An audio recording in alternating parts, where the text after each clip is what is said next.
زہار سے بھی مرد پر عورت حرام ہو جاتی ہے۔ وہ زہار کیا چیز ہے؟ زہار کا مطلب ہوتا ہے کہ مرد نے اپنی عورت کو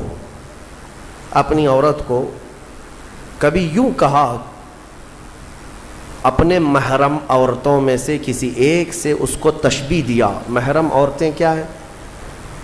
تمہاری ماں ہے، بہن ہے، بیٹی ہے، تمہاری پھوپھی ہے، خالہ ہے، یہ سب وہ عورتیں جو تم پر حرام ہیں، ہمیشہ کے لیے حرام ہیں، ان سے نکاح نہیں کر سکتے تم۔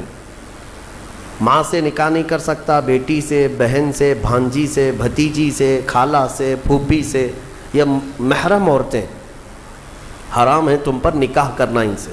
ان عورتوں میں سے کسی ایک سے تم نے اپنی بیوی کو تشبیہ دیا، ایسے کہا کہ تو میرے لیے میرے ماں کے فلاں چیز کی طرح ہے، یا تو میرے لیے میری بیٹی کی طرح ہے، یا میری بہن کی طرح ہے، اس کو کہتے ہیں زہار۔ محرم عورتوں سے ان کو تشبیہ دینا اپنی بیویوں کو، یہ زہار ہے، اور عورت حرام ہو جاتی ہے فوراً حرام ہو گئی اس پر۔ اگر تم نے اپنی بیوی کو یوں کہا کہ تو میرے لیے میری ماں کی طرح ہے، یا تو میرے لیے میری بیٹی کی طرح ہے، یا بہن کی طرح ہے، ان عورتوں سے اگر اپنی بیوی کو، اپنی منکوحہ کو تشبیہ دیا تو حرام ہو گئی عورت۔ ایک صحابیہ کے ساتھ ایسا معاملہ ہوا۔ خاتون عمر دراز تھی، دونوں کی بھی عمر ہو چکی تھی، وہ روتے ہوئے حضور پاک صلی اللہ علیہ وسلم کی بارگاہ میں آئیں، کہا کہ اتنے سال تو ہم اچھے خاصے رہے، اب جا کر کے میرے شوہر نے مجھے یوں کہہ دیا ہے کہ تو میرے لیے میری ماں کے مثل ہے، کیا کریں؟ تو وہ آ کر کے حضور پاک صلی اللہ علیہ وسلم کی بارگاہ میں بار بار سوال کر رہی تھی، تو رسول کریم صلی اللہ تعالیٰ علیہ وسلم وحی کے اترنے کے انتظار میں تھے کہ اللہ تعالیٰ اس کا حکم کیا فرمائے گا۔ تو اللہ تعالیٰ نے پوری سورہ اتار دی، قد سمع اللہ قول التی تجادلک فی زوجہا، تحقیق کہ اللہ نے اس خاتون کی بات سن لی جو اپنے شوہر کے معاملے میں آپ سے بحث کر رہی ہے، وتشتکی الی اللہ، اور اللہ کی بارگاہ میں شکایت کر رہی ہے کہ میرا معاملہ کیا ہے، بتا دیا جائے۔ تب رب تبارک و تعالیٰ نے پورے احکامات اس میں بیان کر دی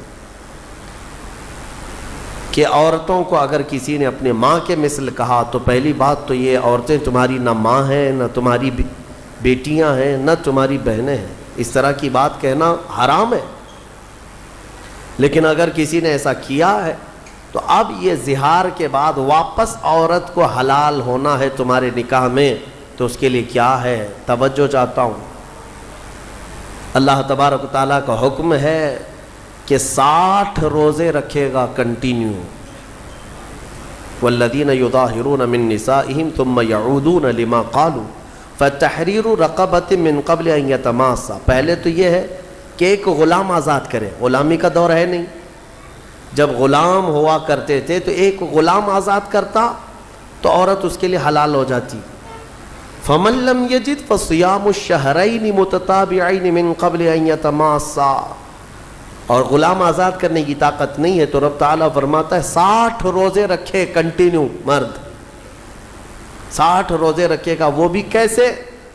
ایک بھی اگر بیچ میں چھوڑا تو پیچھے کے سب پھر غائب، پھر سے اسے کنٹینیو کرنا پڑے۔ اور ان 60 روزوں کے درمیان شوہر اور بیوی ایک دوسرے کو چھوئیں گی بھی نہیں۔ ہاں، زہار اس کو معمولی نہ سمجھے۔